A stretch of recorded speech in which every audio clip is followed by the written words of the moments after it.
Beleza, pessoal, continuando aqui nossos vídeos referente a layout. Agora a gente vai falar da row, né? Que a gente mencionou no último vídeo. Mesmo esquema. Aqui o que eu fiz? Criei o widgetzinho para a row. Por enquanto a gente não vai ver ele. Primeiro a gente vai ver o exemplo que eu criei. Mas só para a gente começar a separar um pouco as coisas, né? Isso que eu estou fazendo aqui é basicamente componentização, né? Então eu estou pegando um componente, criando uma classe só para ele e separando ele dos outros componentes. Só que se a gente for ver aqui, ó, cada vez mais o nosso arquivo está crescendo, né? Tá tendo vários códigos aqui. Por mais que sejam códigos referentes talvez à mesma coisa, mas fica muito ruim de ver. Então, ó, já está com 140 linhas aqui em pouquinha coisa que a gente fez. Então, só para melhorar um pouco aqui, a gente pode criar uma pasta aqui de components dentro de lib, só para separar um pouco. E aqui eu vou criar o layout underline column.dart e o layout underline row.dart, só para a gente separar mesmo, nada além disso. Então aqui a gente vai pegar o layout.row, que eu criei. Por enquanto, vocês não vão ver ele. Vou mostrar outras coisas, mas depois a gente vem aqui, caso vocês queiram copiar o código, eu dou uma repassada para vocês. Mas só para separar o código aqui e pegar aqui o da column para dar uma limpada aqui no nosso arquivo, para não ter tanta coisa. Aí beleza. Aí o que muda, né, com a gente criando esses outros arquivos? O que interfere? Aqui basicamente está dando erro por quê? Porque quando a gente vai mexer ali com os componentes, normalmente a gente vai importar a classe do material. Então aqui se a gente clicar alt ponto, a gente pode importar aqui, ó, material.dart, que ele vai ser todos os widgets ali para a gente trabalhar. Então só de importar esse arquivo, pronto, já funcionou, dá um save. Só que aí arrumando aqui, a gente quebra outro lado. A gente está quebrando o código principal por quê? Porque aqui, ó, eu passei o layout.row, né? Mas no caso de vocês vão ser a column, já que vocês ainda não viram o código da row. Aqui ele vai quebrar por quê? Porque antes esse código estava dentro desse arquivo e agora ele não está. Então a gente vai fazer o quê? A mesma coisa, vai importar ele aqui. Então, alt ponto, e aqui ele pega o caminho, no caso aqui, components, layout underline row.dart, ele pega aqui, pronto, salvou, aplicativo vai funcionar igual. Então, uma boa prática aí. Sempre que der, componentize seus componentes, deixe eles um pouco mais separados para o contexto deles, até para não ficar uma bagunça gigantesca ali no seu arquivo e até tu se perder enquanto tá mexendo. Então, só essa dicasinha rapidamente. Beleza. Agora vindo aqui, dá um Alt B se você quiser esconder essa parte aqui. Alt B, ele esconde. Beleza. Como a gente viu na aula anterior, falando de column, né, da coluna. Quando a gente fala do main axis, seria ali a vertical, de cima para baixo. Representei aqui com essa linha. E o cross axis, esquerda para direita, no caso ali, a horizontal. Então na column, a main é a vertical e a cross, horizontal. Beleza.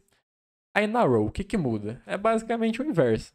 Então na row, talvez até me complique aqui na hora do vídeo, porque eu tô muito com a column grudada na cabeça. Mas beleza. A row é o quê? Linha. Em português, a tradução é linha.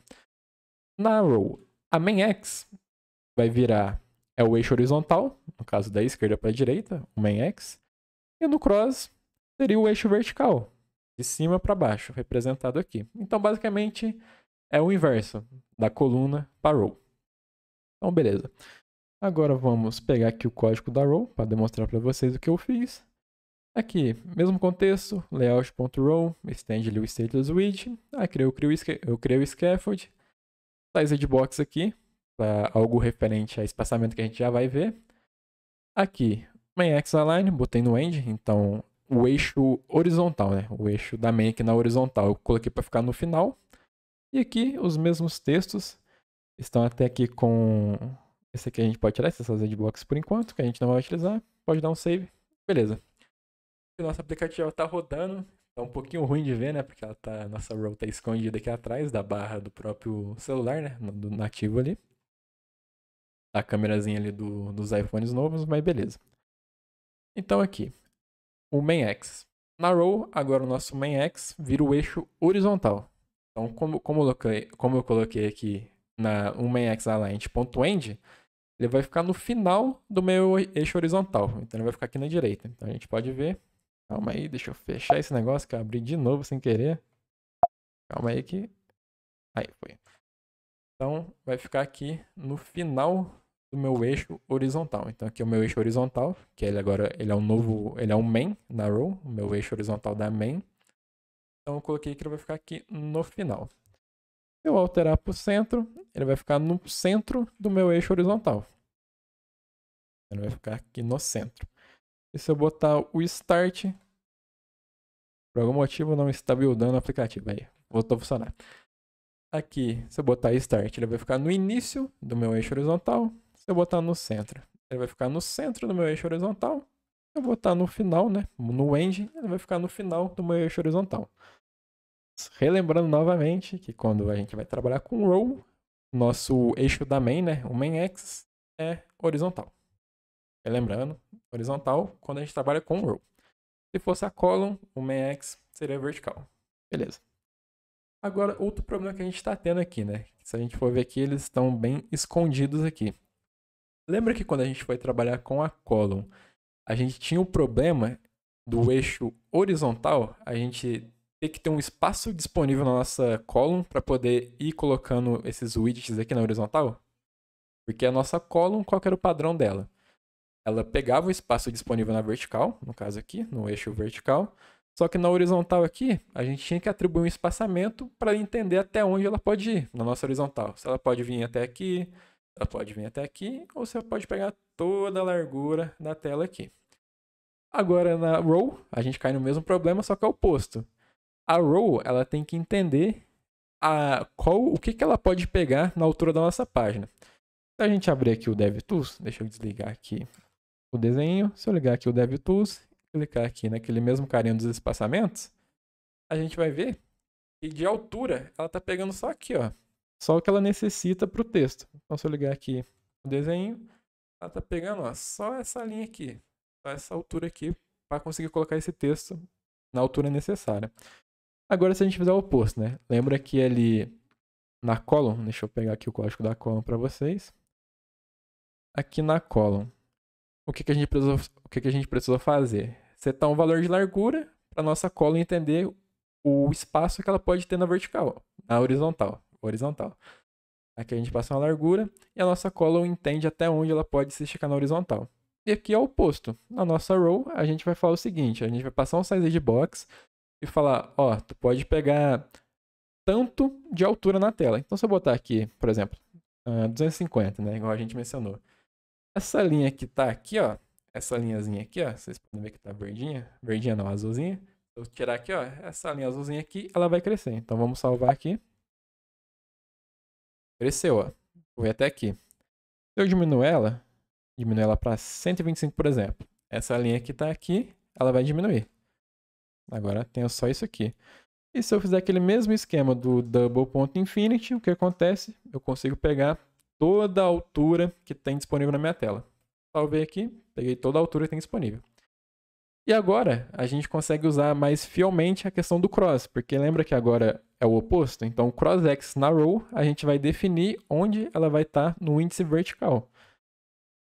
Então, aqui, por exemplo, eu passei que no cross ela vai estar no centro. Ela vai continuar aqui no índice vertical. Se eu quero que esses textos aqui vão para o topo, então vamos passar aqui o start. Então ela vai ficar no começo da nossa vértice. Então, vai ficar aqui, ó. Vai ficar no começo. Ó. Vou fazer uns plins aqui, vai ficar aqui no começo. Então se eu salvar, tacou lá para cima. Ah, eu quero que fique no final. Coloquei o end. Tá pro final. Por padrão, tem ali o stretch também, que ele vai esticar tudo.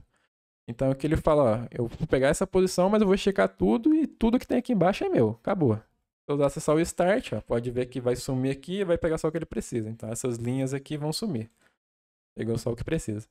Mas se eu estico, eu falo, ó, tudo que tem aí para baixo é meu e não quero saber não. Por padrão, se a gente não passa o cross-axis, ele vai ficar no centro. Então vocês podem ver que, ó, não passei, mas se eu vir aqui e passar e salvar, não vai mudar nada. Então, até quando você for criar algum componente ali com row ou column, não tem necessidade de passar aqui ponto center se ele realmente vai ficar no centro, porque por padrão já é assim. Então, se eu colocar centro, não muda nada. Se eu apagar, por padrão ele já aplica o center, então não muda nada. Aqui, aquele esquema do space around, a gente também tem na nossa row. Tem o esquema ali do Space Between, que ele isola todo mundo. E por último, o Space Evelyn, que ele tenta deixar um espaço ali meio que igualitário entre todos. Por esse vídeo é isso, pessoal. Eu só exibi um pouco aqui o código para vocês, para quem tiver dúvida e quiser copiar o código. É isso aqui. Estão vendo aqui na tela. Por esse vídeo é isso, pessoal. No próximo vídeo, eu não esqueci, a gente vai comentar do que trouxe a nova atualização do Flutter para quando a gente vai trabalhar com colunas e linhas, né? No caso, columns e rows. E quem curtiu, deixa o like. Quem não curtiu, deixa o dislike. Algum ponto de melhora, é só comentar aí no vídeo. E até mais!